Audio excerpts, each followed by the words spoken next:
Well, it really is the old double-edged sword syndrome. I just told you about the CFL playoffs. That's great news. You've got to be optimistic about that. But when we turn the page, we see yet another story of how CFL players are being told to tighten their belts once again, both for the financial well-being of the league and ultimately their own job security. The proposed cuts are wide-ranging and far-reaching. American players who make their off-season home outside of Canada will have their family health insurance benefits cut. Instead of 5 weeks at training camp, there will only be 3, with daily per diems cut considerably. 25% of the player's weekly salary will be held to be paid back at year's end after the clubs have recouped on TV and other outside revenues. And plans are to push practice back to 4 p.m. to allow players a chance to hold outside jobs. Players' reaction, as it always is, it seems like we're giving and not really getting anything back.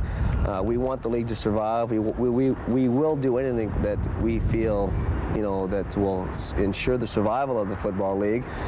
Nobody wants to see it die, and we certainly don't want to be responsible for that. So we're willing to give into probably almost any concession that they would like to have, as long as it's reasonable. And if they could give us, it's come to the point where the game, especially for the older players, the veteran players, where there's just absolutely no security.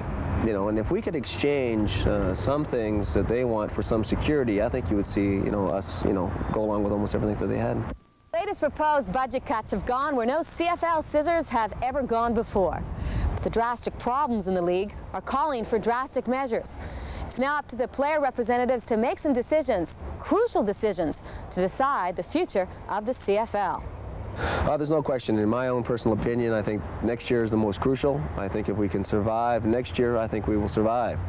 But again, with these measures that they have coming up, I think we have to look at every possible avenue to ensure their survival.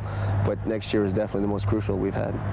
The shine of the Grey Cup's been tarnished slightly with all the talk of pay cuts, but the league and the players agree it's better to discuss and make changes than say nothing at all, to guarantee the Cup and the league will do it all again next year.